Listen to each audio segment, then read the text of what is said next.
Setembro.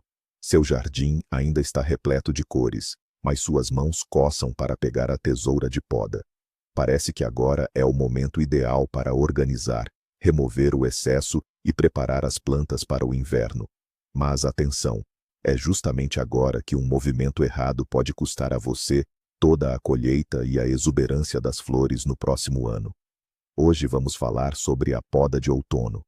Ou melhor, sobre aquelas árvores e arbustos que é melhor não tocar com a tesoura de poda em setembro. E eu prometo, no final você vai entender o principal erro que quase todo jardineiro comete, e não se trata apenas de escolher a planta errada. Então, por que setembro é um mês tão traiçoeiro para a poda? Tudo se resume à biologia. As plantas, assim como nós, preparam-se para o inverno. Elas desaceleram todos os processos e entram em estado de dormência. Qualquer poda é um estresse e um sinal para agir. A planta pensa: "Ah, fui ferida, preciso brotar novos galhos rapidamente." E ela gasta suas últimas energias nesse crescimento. Mas os brotos jovens e frágeis simplesmente não sobreviverão às primeiras geadas. No final, você não apenas não ajuda a planta, como também a enfraquece muito.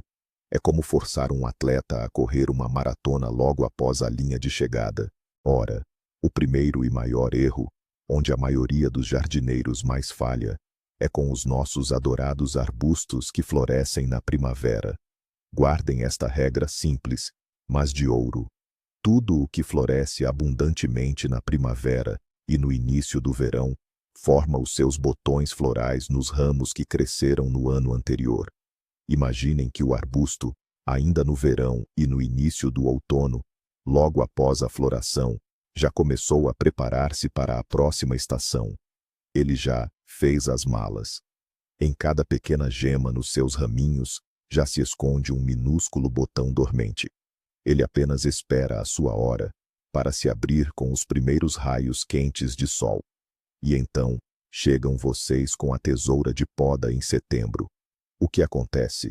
Não estão apenas a remover um ramo extra, estão a eliminar impiedosamente toda a floração futura, toda aquela beleza pela qual plantamos estes arbustos. O momento ideal para a sua poda é logo depois de florirem na primavera. Assim, terão uma estação inteira para desenvolver novos ramos e calmamente formar as gemas florais para o ano seguinte. E a primeira e mais comum vítima desse ímpeto outonal é a forsythia.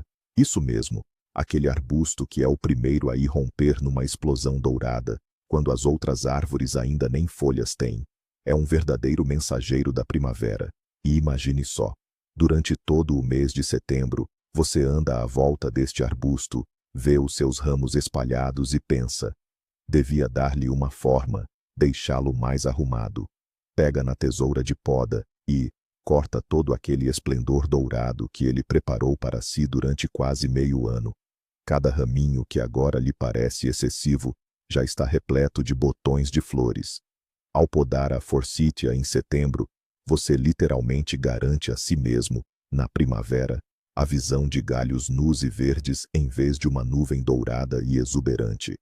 Este é um dos erros mais lamentáveis, porque só se torna visível meio ano depois, quando já não há nada a fazer. Quer ver este espetáculo de flores amarelas? Então, simplesmente deixe a forsythia em paz até ao próximo verão. Logo após a floração, essa é a altura ideal para a poda dela. A seguir, uma favorita de muitos e a rainha do jardim de maio, a lilás. Quem não adora o perfume inebriante dos seus cachos densos e pesados? Mas é justamente com ela que os jardineiros frequentemente cometem um erro fatal. Quer que o seu jardim transborde de liláses em maio? Então, agora mesmo, guarde o seu podador. As futuras flores já dormem nos botões, nos ramos antigos do ano passado. Cada ramo que você cortar agora é um cacho aromático a menos na próxima primavera, ou até vários. Você estará simplesmente a privar-se de um prazer imenso. A poda da lilás, assim como a da forsythia, deve ser feita estritamente após a floração. Só então você remove as panículas já sem flor, para que o arbusto não gaste energia na produção de sementes, e aproveita para desbastar a copa. Isso estimula o crescimento de novos rebentos, onde se formarão os botões florais para o ano seguinte. Por agora, simplesmente admiramos a forma do arbusto e antecipamos o perfume da primavera. A mesma regra se aplica também à espiraia de floração primaveril, especialmente às suas variedades mais populares, que na primavera se transformam em verdadeiras cascatas brancas.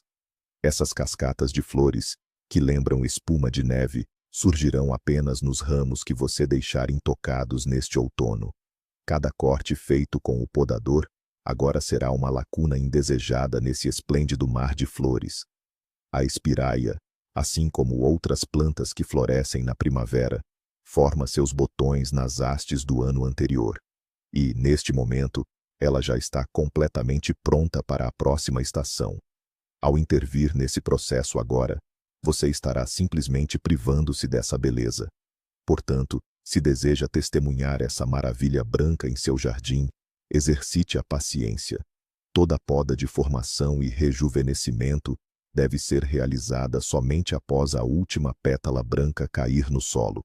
E no momento, o máximo que se pode fazer é remover um galho visivelmente quebrado ou doente, e nada além disso.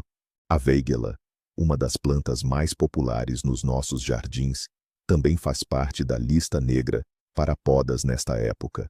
As suas vibrantes flores em forma de campainha, em tons que vão do rosa mais delicado ao púrpura intenso, formam-se pelo mesmo princípio, na madeira do ano anterior. Uma poda em setembro, mesmo que pareça apenas um acerto de forma, na verdade, vai deixá-lo sem flores na próxima estação. A Weigela, em particular as suas variedades híbridas, tem uma floração muito abundante, mas toda essa exuberância já está programada nos seus ramos. Intervir no outono é como apagar uma parte dessa programação. A planta gastará energia a cicatrizar os cortes e talvez até tente produzir novos rebentos, mas estes não terão tempo de amadurecer antes das geadas. No final, terá um arbusto enfraquecido e a completa ausência dessas vibrantes campainhas que tanto embelezam o jardim no início do verão. Por isso, com a Weigela, seguimos o esquema já conhecido. A poda deve ser feita rigorosamente após a floração. E para fechar a nossa lista de 5 belezas que florescem na primavera, temos a Deutzia, com suas inflorescências delicadas, muitas vezes dobradas, que lembram um salpicado de estrelinhas. Este arbusto elegante obedece a uma regra de ouro inegável. Não o pode no outono, se o seu desejo é admirar a sua floração na próxima estação. A Deutzia, assim como as suas colegas anteriores, forma os seus botões florais com bastante antecedência nos rebentos que cresceram este ano. Neste momento, ela já completou integralmente os preparativos para o seu baile de primavera. Qualquer tentativa de melhorar a sua aparência com a tesoura de poda levará a um único resultado. No próximo ano, você só terá as folhas para admirar. Isso é particularmente frustrante, pois a floração da Deutzia, embora breve, é incrivelmente espetacular. Por isso, para não se privar deste magnífico espetáculo, simplesmente passe por ela com a tesoura de poda nas mãos. A altura certa para a sua poda só chegará depois que ela tiver terminado completamente a sua floração. Agora, passemos às belezas mais caprichosas e exigentes, aquelas que não perdoam erros. Referimo-nos aos rododendros e azaleas. Para estas plantas, a poda de outono não é apenas um risco de ficar sem flores, é uma séria ameaça à sua saúde e até à vida de todo o arbusto. O facto é que os rododendros cicatrizam as suas feridas muito lentamente. Qualquer corte feito no outono é uma porta de entrada aberta para infecções, especialmente as fúngicas, que são extremamente ativas no ambiente úmido e frio do outono. Enquanto a planta tenta curar a ferida, gasta energias preciosas que são essenciais para uma boa invernagem. Além disso, os seus botões florais são grandes, bem visíveis, e formam-se nas extremidades dos ramos. Cortá-los no outono É o mesmo que abdicar, de livre e espontânea vontade, das suas luxuosas e espetaculares floradas. A poda dos rododendros só deve ser realizada em casos de extrema necessidade, como para remover ramos secos ou danificados, e sempre na primavera, antes do início da circulação ativa da seiva. Agora, vamos falar da rainha do jardim, que não perdoa erros na poda. Estou a referir-me à hortênsia macrofila. Note bem, falo especificamente da hortênsia de folha grande, também conhecida como hortênsia de jardim. São aquelas variedades com enormes e exuberantes inflorescências esféricas de flores azuis, rosas e roxas. A sua principal característica, e ao mesmo tempo a maior complexidade no seu cuidado, é que floresce nos ramos do ano anterior. Todas essas magníficas inflorescências formam-se nos botões ainda no outono.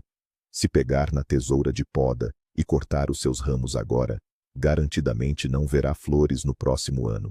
Estará simplesmente a cortar todas as futuras flores. Na melhor das hipóteses, terá apenas um belo arbusto verde. Por isso, memorize bem, a hortênsia macrofila não se toca no outono. A única coisa que pode fazer é remover as inflorescências já secas, para que não partam os ramos sob o peso da neve. E só. Nenhuma poda de encurtamento ou de formação.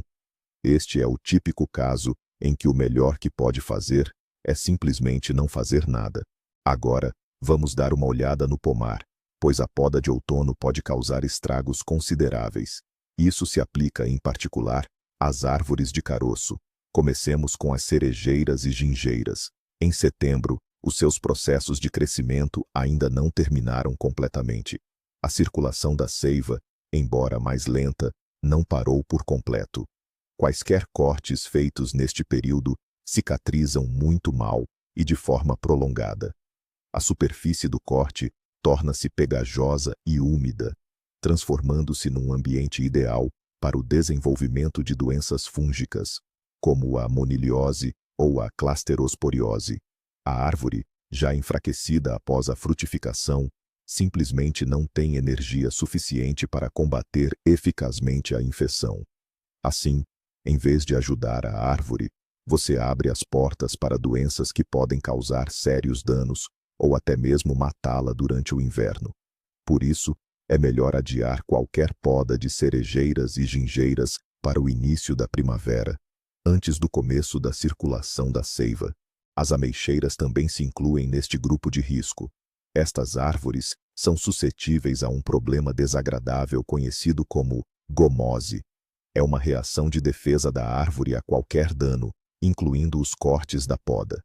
Da ferida, começa a escorrer um líquido espesso e pegajoso, semelhante à resina, a goma, e a poda de outono, realizada em tempo úmido e fresco, é o que mais facilmente desencadeia este processo. A árvore, em vez de acumular nutrientes e preparar-se para o inverno, desperdiça as suas energias vitais a chorar as suas feridas. Juntamente com a goma, perde hidratos de carbono, proteínas e outros elementos importantes. Uma gomose intensa e prolongada pode enfraquecer muito a árvore, reduzir a sua resistência ao frio e comprometer a colheita futura. Por isso, para evitar que as suas ameixeiras chorem e percam forças antes do inverno, guarde o podador para a primavera. Na maioria das regiões, damascos e pêssegos são plantas bastante delicadas, tipicamente do sul. A sua sobrevivência bem-sucedida ao inverno depende diretamente de quão fortes e saudáveis eles entram no período frio. Qualquer enfraquecimento pode ser fatal para eles, e a poda fora de época é um dos mais fortes fatores de estresse. Tal como outras fruteiras de caroço, eles curam mal as feridas de outono e estão suscetíveis à gomose. Mas para eles, isso é ainda mais perigoso. Uma árvore enfraquecida torna-se uma presa fácil para a geada. Mesmo um dano insignificante na casca pode levar ao congelamento de ramos inteiros ou até mesmo da árvore toda. Por isso, lembre-se, nada de experiências com a poda de outono de damascos e pêssegos. Toda a poda necessária, tanto a de formação quanto a sanitária, deve ser feita exclusivamente na primavera, quando a ameaça de geadas fortes tiver passado e a árvore estiver cheia de vigor para uma rápida cicatrização das feridas. Agora, vamos falar sobre as coníferas. Poderíamos pensar que, sendo tão robustas e resistentes, uma poda de outono não lhes faria mal, certo? Mas as coníferas são uma história completamente diferente, com as suas próprias regras rigorosas. A sua principal característica, e que devemos gravar para sempre, é esta: elas não regeneram a parte verde em ramos antigos e lenhificados. Ao contrário das árvores de folha caduca, não possuem gemas dormentes no tronco ou nos ramos mais velhos. Isso significa que, se cortar um ramo em demasia, até a madeira nua, nunca mais nascerão novas agulhas nesse local. O resultado será uma falha inestética na copa, que terá de ser disfarçada ou terá de esperar muitos anos até que os ramos vizinhos a cubram. Por isso, qualquer poda forte e drástica das coníferas no outono, quando a planta se prepara para o seu período de repouso, é estritamente proibida. É preciso ter um cuidado especial com pinheiros e abetos. Estas árvores crescem muito lentamente, e qualquer erro na poda ficará visível por décadas. Elas possuem o que chamamos de verticilos, grupos de ramos que nascem do mesmo ponto no tronco, formando uma espécie de camada ou anel. Se cortar um desses ramos completamente rente ao tronco, um buraco se formará e nunca mais cicatrizará. Além disso, a poda realizada no outono pode provocar uma resinação intensa. A árvore gastará recursos preciosos para curar a ferida, em vez de se preparar adequadamente para as geadas. A única coisa que se pode fazer com pinheiros e abetos no outono é pinçar os brotos jovens, conhecidos como velas, aqueles novos crescimentos verticais que se assemelham a pequenas velas. Contudo, este processo é feito no final da primavera ou início do verão, com o objetivo de formar uma copa mais densa e frondosa. No outono, o máximo que se deve fazer é remover cuidadosamente um galho seco ou partido. Tuias e juníperos são, provavelmente, as plantas mais utilizadas para a topiaria nos nossos jardins. No entanto, mesmo para elas, o outono traz algumas particularidades. Em setembro, é possível fazer apenas uma poda de ajuste muito leve, meramente estética. Isto é, remover alguns ramos secos no interior da copa ou aparar ligeiramente as pontas que destoam da forma geral. Mas qualquer poda mais séria ou de formação que remova mais de 1/3 da massa verde da planta deve ser adiada para a primavera ou início do verão. Por quê? Em primeiro lugar, os cortes feitos nas tuias durante o outono podem ficar acastanhados, o que comprometerá a estética da sebe ou da figura esculpida. Em segundo lugar, uma poda severa é um grande estresse para a planta. Ela usará as suas energias para a recuperação, enfraquecerá e poderá ter mais dificuldade em suportar o inverno, especialmente se este for rigoroso e com pouca neve. Portanto, se planeia uma alteração drástica na forma da sua tuia ou junípero, adie esses planos para a primavera. Não nos podemos esquecer da jardinagem vertical e das suas trepadeiras. Aqui, a estrela principal, que exige um cuidado muito específico, é a clematite. Mas atenção, não todas, e sim, as clematites do primeiro grupo de poda. São aquelas variedades que florescem na primavera e no início do verão, nos ramos do ano anterior. É o caso, por exemplo, das clematites alpinas e das clematites da montanha. A sua floração é uma verdadeira avalanche de flores, cobrindo completamente a trepadeira. E toda essa beleza exuberante se forma precisamente agora. Se no outono você decidir podar esses ramos, pensando que está apenas a fazer uma limpeza, na primavera verá apenas os caules nus. Estará, na verdade, a privar-se da primeira, da mais abundante e espetacular onda de floração. As clematites deste grupo ou não são podadas de todo, recebendo apenas uma ligeira limpeza de manutenção, ou são moldadas logo após a floração. No outono, o máximo que se pode fazer é retirá-las cuidadosamente do suporte e protegê-las do frio. mas o tesourão de poda deve ficar bem longe delas. Embora a videira seja classicamente podada no outono, em setembro ainda é cedo demais para essa tarefa. A poda de outono é crucial, mas não deve ser feita agora. Durante todo o mês de setembro e até parte de outubro, processos vitais ocorrem na videira. Os nutrientes acumulados nas folhas durante o verão precisam migrar completamente para a madeira perene e as raízes. Este processo é conhecido como maturação da videira. É ele que assegura uma boa resistência da planta ao inverno. Se você se apressar e podar a videira enquanto as folhas ainda estão verdes, privará a planta de uma parte significativa de suas reservas nutritivas. A videira irá para o inverno enfraquecida e poderá simplesmente morrer de frio. O momento ideal para a poda da videira chega após as primeiras geadas significativas, quando todas as folhas já caíram. Este é um sinal claro de que a planta está totalmente preparada para o seu período de dormência. E quanto às rosas, vocês devem estar se perguntando: afinal, já se escreveu tanto sobre a poda de outono delas? Aqui também existe um detalhe crucial que muitos acabam esquecendo.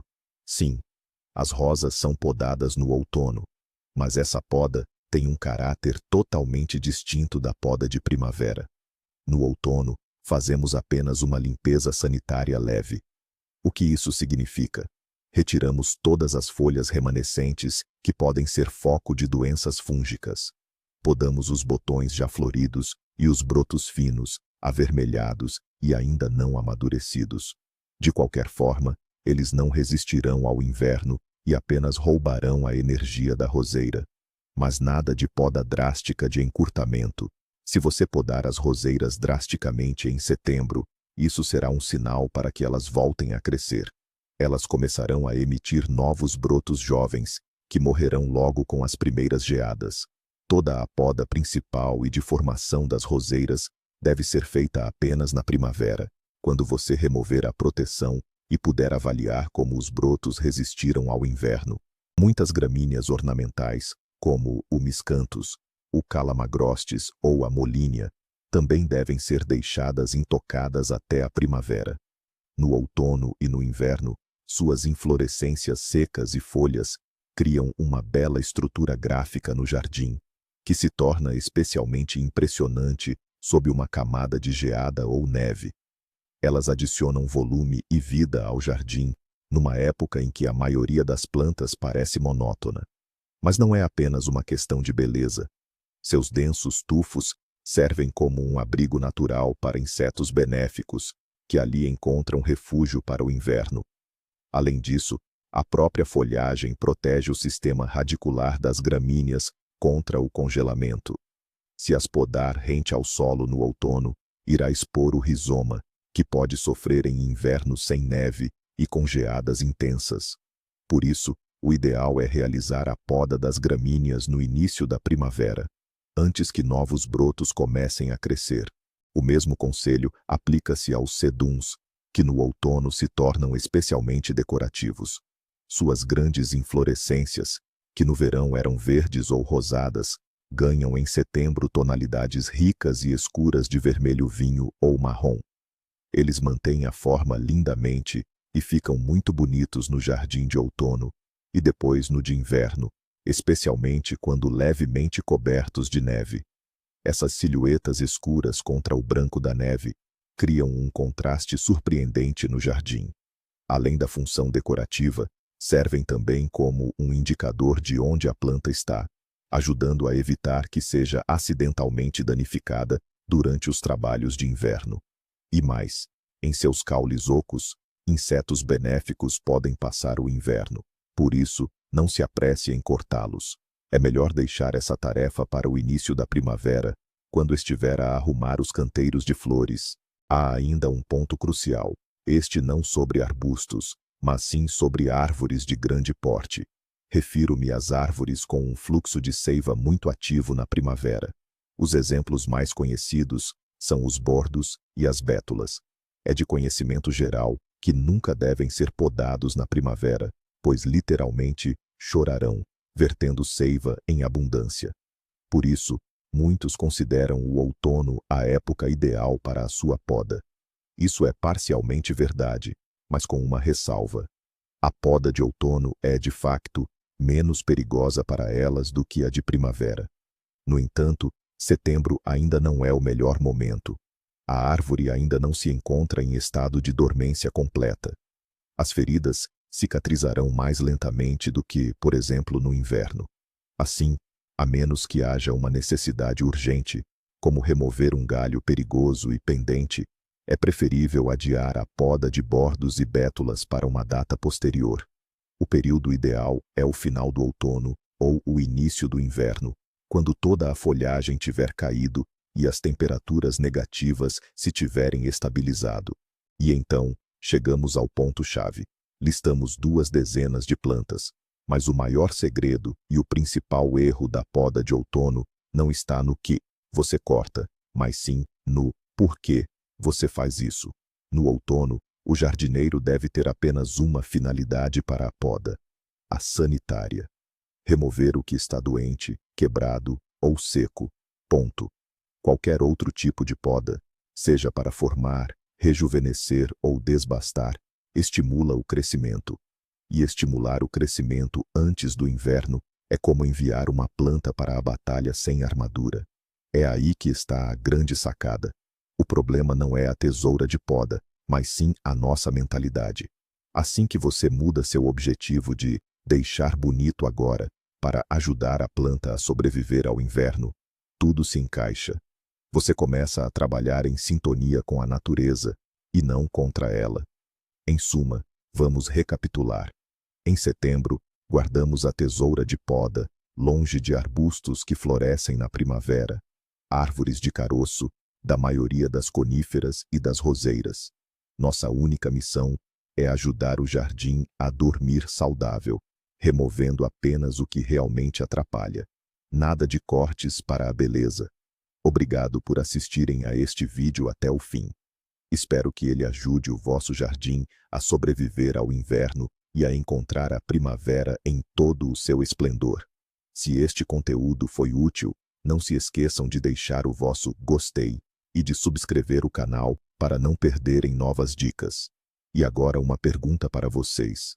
Confessem, quais plantas vocês já podaram por engano no outono e quais foram as consequências? Partilhem a vossa experiência nos comentários. Vamos aprender com os erros juntos.